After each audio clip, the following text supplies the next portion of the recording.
James Webb is coming up with all of these different things, and now, of course, it found something else. It said that the Big Bang Theory is now dead, that they found a new way that the universe is created.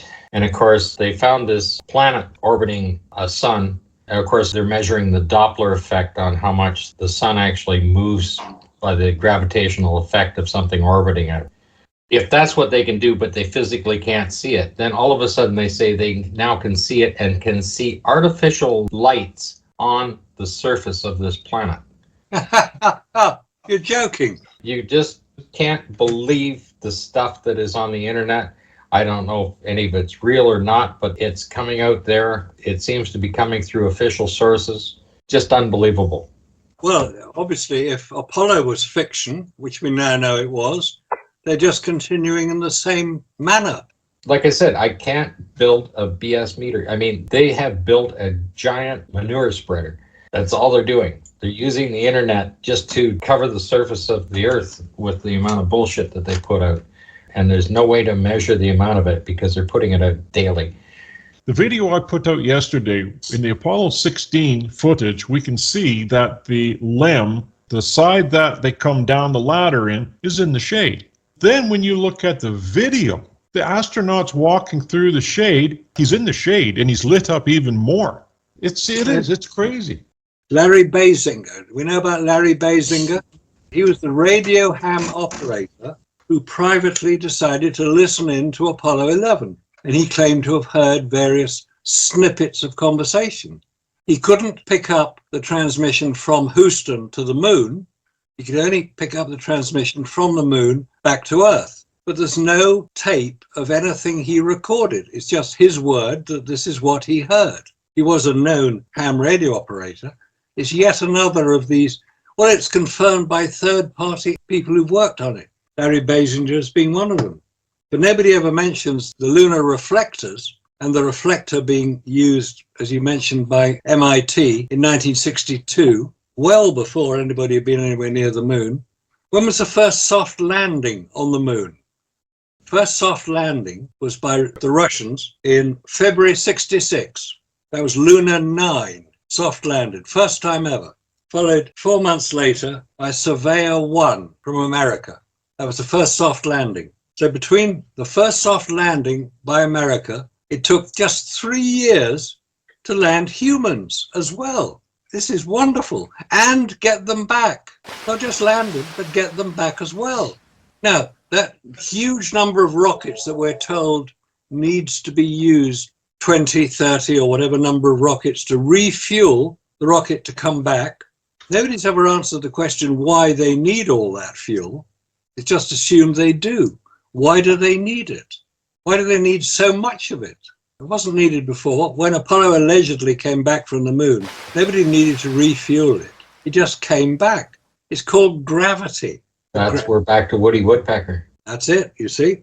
So why do you need all these rockets up there with sort of refueling station? Makes no sense at all. And nobody's ever explained it. I mean, even when Dustin did his presentation in front of NASA and said that, nobody queried it. Nobody said, no, you don't need that number of rockets. It's gravity all the way back. But von Braun in the 60s calculated that he needed about 11 rockets. Yes, he did. But that wasn't what happened eventually, because they did the lunar orbit rendezvous, not the Earth orbit rendezvous. And anyway, coming back from the moon, once you got out of lunar gravity, which is not all that heavy, as we keep being told, 1/6 that of Earth, it's not going to take much energy to get out of lunar orbit. And once you're out of lunar orbit and you get to the neutral point, 20,000 miles out, you're in Earth's gravity. And that's what pulls you all the way back to Earth. 25,000 miles, you're going faster and faster and faster as you approach Earth. If you don't slow down or do something sensible, you're going to hit Earth with a bang, and that's the end of you. Pancake time. You've got to slow down, and you use the atmosphere to do it. You've got to get into the atmosphere very accurately, or you'll go bounce off, orbit around the sun, or come in too steep. Pancake time. You know, it's not rocket science, this. It's just basic physics. And everybody seems to be going totally overboard. Oh, you've got to have all these rockets to refuel it. Why? Nobody explains why. So anybody listening who understands about Earth's gravity and the attraction that has on any object coming back from the moon should be able to answer it.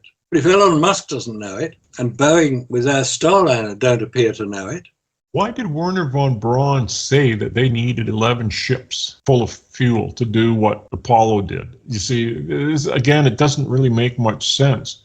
Because now we're going right back to Elon Musk's putting up 15 tankers to get there and back. So where did von Braun come up with this 11 ships then? I think that was based on the fact that the rocket that took off from the Earth to go to the moon, the whole rocket would land on the moon. And because the rocket was quite big, the Saturn V rocket would land on the moon, the whole rocket would then have to take off from the moon to come back. Now, that would need quite a lot of fuel. Okay, yeah, that makes sense. And that is why von Braun was very reticent, we keep being told, about this lunar orbit rendezvous. But Starship, they want to do the same thing. They want to land that ship in one piece on that lunar surface, though. So perhaps that's why they need 15 ships full of fuel. But if they're going to refuel it, where are they going to do the refueling? Is it in lunar orbit or halfway back to Earth? I mean, they always talk about, we've got to refuel it, but they never say where they're going to refuel it. Well, the CGI graphics show that they're going to refuel it in Earth. They always show refueling around the Earth, but they never show any refueling around the moon.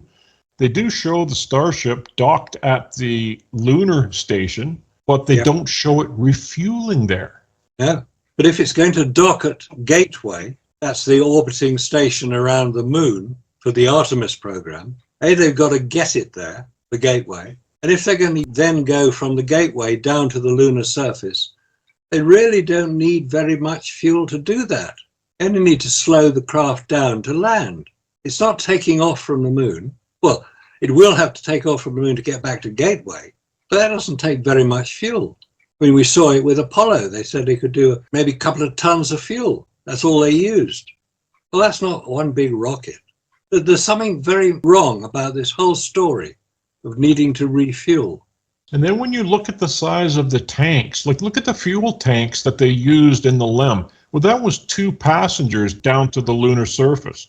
Yeah. So here you have 2 men that are going to go down to the lunar surface, and you had such small fuel tanks. But now you take the Artemis mission and you look at the size of the fuel tanks. They're massive, and there's 6 to 8 of them. 8 of them, as a matter of fact. The last graphic I looked at, 8. So that means 4 fuel tanks, 4 oxidizers. Well, that's only for 1 extra person. You're telling me you need that much fuel for 1 extra person? But the materials we have today are so much lighter. What, you mean tin foil's lighter? No, our interiors of the thing with the consoles and everything else that can be made out of plastics and lightweight or carbon fiber type of material, even the seating and stuff like that. What was originally designed in those rockets, there was about a ton of equipment just for each man, just for the seating and stuff around them. Our materials now are so much lighter, so we need less fuel, but apparently not. It's 61,350 kilometers from the moon is the Lagrange zone. And then, of course, they complicate it by putting in L1, L2, 3, 4, 5, all the way around, depending on where you are located around the Earth and or the moon. It's interesting that calculation comes out at 61,347 kilometers, which is basically 40,000 miles. Now, the neutral point is not at 40,000 miles. The neutral point is nearer 20,000. That's from the moon. That's exactly what they're now stating, that this is the L zone, is at 40,000. And I read that before it was 20,000. And you've mentioned it before, and I've seen it at 20,000, and now this is the new number. That even gives the gravitational calculations and the radius. It gives the percentage of the radius well in there, how they're doing this calculation. Either they're wrong now or they're wrong before, but they've made an adjustment. Yeah, 32,000 kilometers, about 20,000 miles. That's correct. Yeah, that's what I thought it was. Yeah, I think the original calculation, the reason they kept missing the moon, I said the first soft landing was 1966. The Russians had got their craft to the moon in 1959, but they missed the moon because if they calculated that neutral point incorrectly, they would have been going off course. That's why it needed recalculated. Do you think that these newer calculations is because they've been re-estimating the physical mass of the moon? I think so. I think there was a major miscalculation about the mass of the moon, which would affect its gravitational attraction. It's going to affect everything on its whole orbit. I mean, these kind of upgrades just means that if they didn't get it right the first time, then there's absolutely no way they're going to the moon. No. Not with the calculations. If these are the upgraded numbers based on what they're calculating now the mass and speed of they know the speed that the moon is orbiting at, of course. But if they've got the mass wrong and they're recalculating it, the L zone's going to change. Where is the James Webb Space Telescope currently supposed to exist? I thought that was the Grand Pond 2. It's out beyond reach or repair. Yeah, it is, about 1 million miles from Earth. I thought it was out 1 million miles, yeah. It's sitting in the L zone between the Earth and the Sun, which is 1.5 million kilometers. But I thought I'd just Google that when you said that, just so that we're correct in our stuff. But I thought I'd come up with 20,000, 100 and whatever miles. And here it comes up at 61,350 kilometers. If that's the case, then all of a sudden, we also have this new calculation where it's taking like 6 days to get to the moon, when it only took 3 days. And those calculations are based on the speed to escape Earth's gravitational pull and coast. Yeah, and coast, that's the key point. And you slow down till you get to the L zone, and then the gravitational pull of the moon, that's the calculations are, because you want to be at 6,000 miles an hour to get into orbit without having to use fuel. That was the original calculations based on where that L zone was. So if now it's different and it's taking 6 days to get to the moon and the L zone's in a different spot, I mean, gravity is changing both on Earth and the moon, because if you're only taking 6 days, it's because you're traveling a hell of a lot slower leaving the Earth, and that's still fast enough to coast and take 6 days to get there. So the gravitational pull, the Earth's gravity's got to be different than what they originally calculated at distance. Well, the calculation for escape velocity would depend on the Earth's gravitational attraction. Yeah, and the distance you are, the number of radiuses you are away from the center of the Earth. Yeah. So they must have changed a whole bunch of numbers to change that L zone. I'm going to have to look it up. I'm going to have to research what they've done here, because it's very curious that they're taking 6 days to arrive, like it was 5 days, 20 hours for the last one to arrive. And I'm going, what the hell's the problem here? It should take 3 days. You have to be in that 60 miles off the lunar surface at 6,000 miles an hour. That's your optimal orbit, and you orbit in 1 hour. That's all the calculations there. And you have to have that at that speed to escape, to be able to coast. You're going to slow down to maybe less than 1,000 miles an hour when you hit the L zone, and then speed back up. If you're not fast enough, you won't get there. You'll come back to Earth. You will. Like if it's going to be 6 days, based on those first calculations, you're coming back to Earth. You're going to fall back. You're not going fast enough to escape the gravitational pull. You're going to be doing half that speed.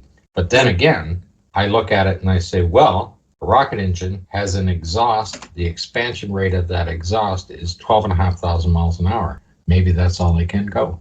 There's something amiss here. I don't know how they could be that far off in the 1960s for what the numbers are today. But what it does mean, if they are off, of course it never happened. It was all fantasy, right? Just another nail in the Apollo coffin. Yeah. There's so much that can be questioned, even now can be questioned about it.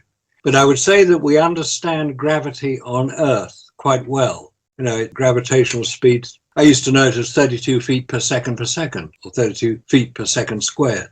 The way people like to explain it now is 9.8 meters per second squared, which is the same as 32 feet. So I think gravity on Earth is understood quite well. And in order to escape Earth's gravity, you have to achieve a certain speed, and that's the 25,000 miles an hour escape velocity from Earth. 25,700 miles an hour was the escape velocity. But where does that engine cut off? How far are you away from the center of the Earth when you're cutting that off as well? Makes a difference. I can give you an answer, because they're taking their leisure time. They're saying that they burned all that fuel for Apollo to get there quicker. Now they're burning it shorter. They have more leisure time. Apollo burned a lot of fuel in exchange for a quicker mission. Back in the 60s, the spacecraft had a very short lifespan, most limited by the capacity of the batteries. Nowadays, battery capacity is much better and is solar panel technology, so missions can afford to spend an extra few days in exchange for saving on some fuel and weight. But they will not achieve escape velocity. That's the point. Escape velocity is a fixed figure. That calculation they did gets them to the moon at 6,000 miles an hour against the gravitational pull of the Earth till it gets into the gravitational pull of the moon, accelerating them back up to 6,000 miles an hour. That can't change. If you're going to take a leisurely pace to get there, you're not going to reach the L zone. You're going to come back. That's physics. You can't change that. If Apollo was correct, that's just absolute nonsense, because they're going to need to add more fuel. They're going to have to accelerate back up. They're going to use the fuel anyway to get there. There was an unmanned craft, I think it was sent to the moon a few years back, called SMART-1. I forget what that stood for, S-M-A-R-T. And that took a circular route. It was launched from Earth, and it used Earth's gravity to move it towards the moon. It was basically in orbit around Earth, and eventually its orbit would expand out and intercept with the orbit of the moon. It's quite clever, and that took about 6 weeks to do it. So it can take a bit longer, but you have to have some means of getting across the distance, the 240,000 mile distance between Earth and the moon. It's quite a long way. Going up to the space station, that's only 200 miles. Going to the moon, 240,000 miles. It's a great deal longer. You have to do it in a different way, but escape velocity from Earth is fixed. You don't achieve escape velocity, you're going to stay within the Earth's gravity and you get pulled back. That's why if you've got a rocket going to Mars or Venus or wherever they want to send them these days, unmanned, it's got to achieve escape velocity from Earth before it can get into the gravitational attraction of the planet it's going to. And the faster it can get away from Earth, the better. It can then coast all the way to Mars. It's not firing a rocket all the way to Mars, anywhere that it's firing a rocket all the way to the moon. It shuts it off. There isn't enough fuel. And so it gets to the neutral point, and then the fuel it uses to accelerate itself from the neutral point to lunar orbit is gravity. It's very helpful, this gravity stuff. Cheap fuel. You don't need rocket fuel to get into orbit. You need to slow down. As you approach the moon, you have to slow down to go into orbit, which is a fixed figure, as is a fixed figure in orbit around Earth. It's not very difficult to see it. You don't need a lot of fuel to get there, any more than you need a lot of fuel to get back. If you do the right calculations. You've got it. Yeah, because you don't want to use fuel to adjust for the orbital speed. That's all part of the calculation. When you get to the moon, you need to be at that certain speed to get there. And there's only one speed to leave Earth's orbit in. To achieve that, to go through that, to allow the gravitational pull of the Earth to slow you down, and then the gravitational pull of the moon to speed you up to get you to the correct speed and fall into that orbit without using fuel. These 5 and 6 days now, leisurely pace to save fuel, somebody's just talking right out of their hat. Well, according to this article, they could get there a lot quicker than 3 days. You could if you kept more fuel on, but then you're going to have to use more fuel to slow down when you get there. Apollo did the calculations for the orbital speed. The main thing they have to achieve is the correct orbital speed at 60 miles. And all the calculations work back from that, and they can't be changed. And don't forget that Buzz Aldrin had a master's degree in orbital mechanics. So he knew all about this. So he could tell us all about it because he's supposed to have gone there. Except if you didn't know, you went through the Van Allen belts. No, that was that Albin who didn't know. That was Albin that did that, yeah. And then say, well, if you blinked, and then we had to practice it, and then he did all kinds of excuses. It was hilarious. Yeah, and then somebody told him he'd gone there. He said, oh, yes, I saw those little flashes. They're supposed to indicate radiation. Yeah, he said we had to practice looking for them, watching out for the little light flashes. He was reminded by Bart. Yeah, he was. Very embarrassing, that was. I mean, Alan Bean is reminded by Bart about these flashes, and all of a sudden, oh, yeah, I remember all of that. And then he starts with the spiel. Yeah, we did seminars on that. I was having a chat with Randy about a couple of weeks ago. Basically, we were discussing some of the stuff in the book, the real evidence stuff. So Randy's going through it, and we're discussing various aspects of it. But also have a look at the website that Trevor Weaver has set up to accompany the book. Tiny, tinyurl.com/moon skeptics. One word. And that should bring it up. A picture of Trevor and a picture of me. That's the first page. And then you go to each of the individual chapters. The amount of material that Trevor has assembled for the one book, it's extraordinary. Yeah. But it would take you hours to go through it. And there's some very, very good stuff on there. All the links that he puts in, they really make a solid argument. Everything backs up the book, right? Actually reading the book, it maybe take 3 or 4 hours, but watching all the references, it would take days. But yeah, that moon skeptics thing, I mean, there's some very good information on there. I've got a lot out of it already just by looking at a few of them. What I've done with the documents here is everything that's related to the LEM, I put them in here, and a few of the structural load modes and stuff like that, and the description of it, showing how much they're going to go. Oh yeah, and I put this one in. You can see the light bulbs right there. Oh yeah, that's good. Yeah, that's a nice one. That there's nothing physically that sticks out that far on the LEM, but that is the light bulb that they installed for Buzz Aldrin's famous shot off that leg. That's the hot spot right there. And that's where Buzz stands to take his famous shot. So they installed this bulb right there to shoot at him. This is the only picture of Neil. Yeah.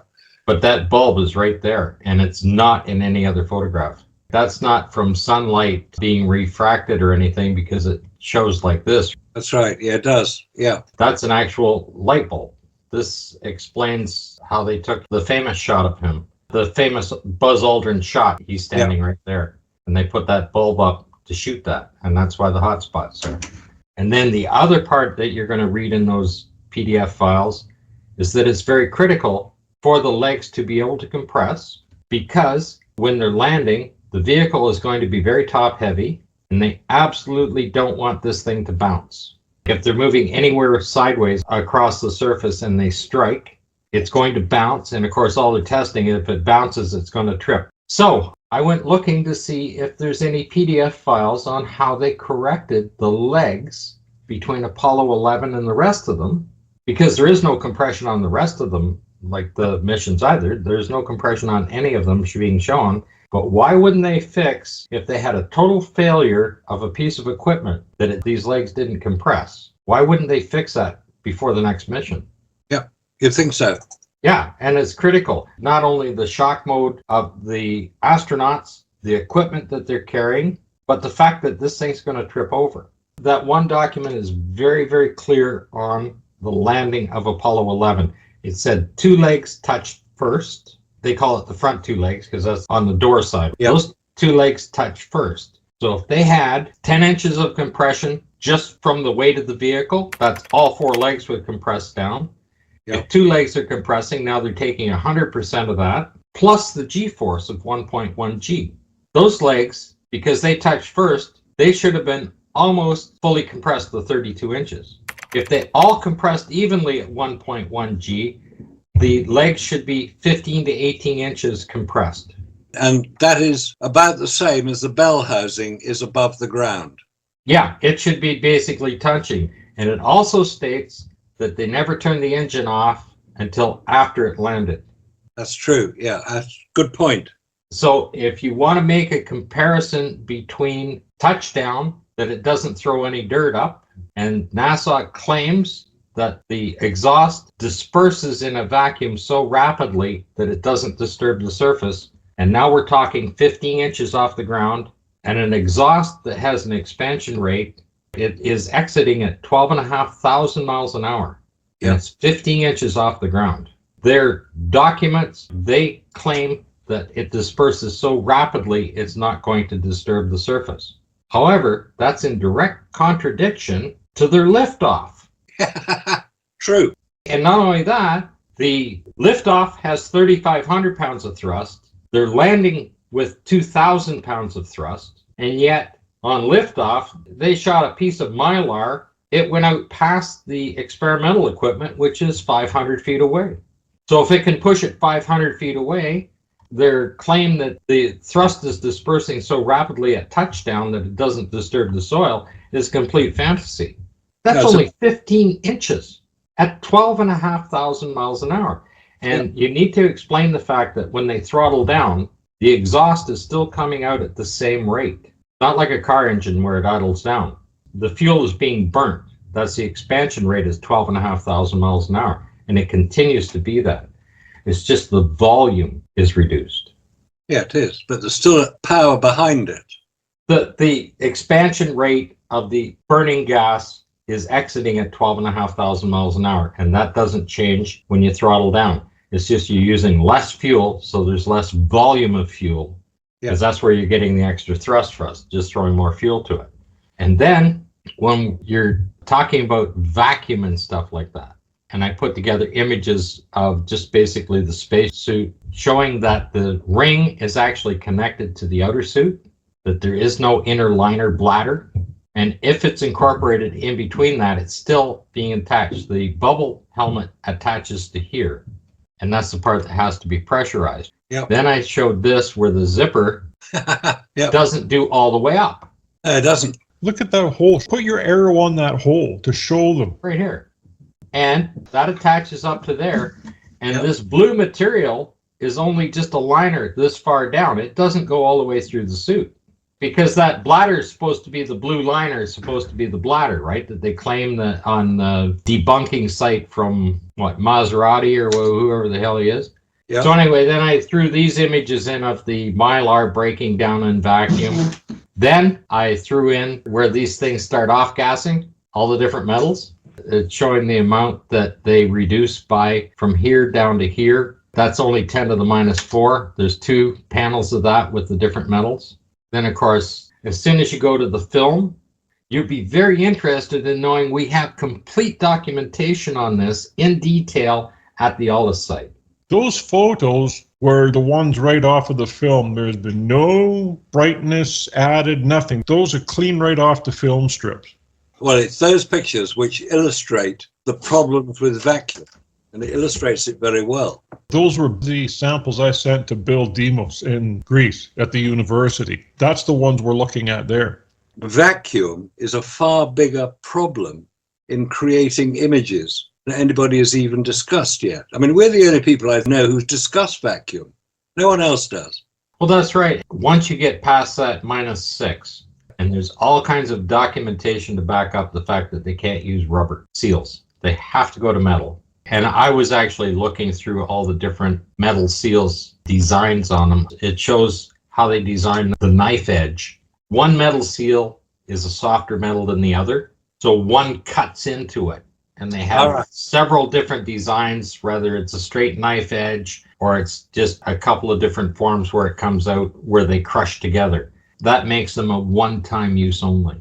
Yeah, because it would destroy it. You certainly wouldn't get the same metal going in a second time. Those are very critical things. Yeah. How do you reseal when they're docking and undocking without changing the seals up? All phenomena that are now, even today, have problems with. That's right, yeah.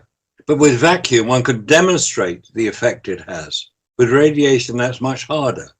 Like with the film, Robert just opened the door in his microwave and left it outside and give it a 1-second blast and it destroyed the film.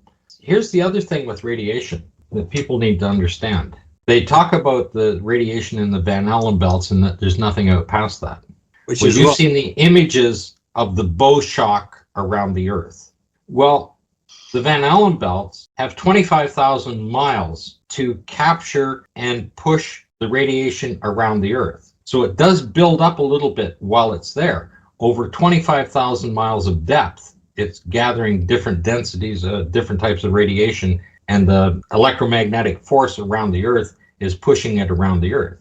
But when you get to the moon, all of that radiation is impacting the surface itself. So you take that 25,000 miles of radiation effect and compress it right to the surface of the moon. And people don't understand that. There is no bow shock effect. It is striking that in a condensed 25,000 miles of radiation that they claim they went through is compressed at the lunar surface. So how could they possibly be standing on that? Exactly.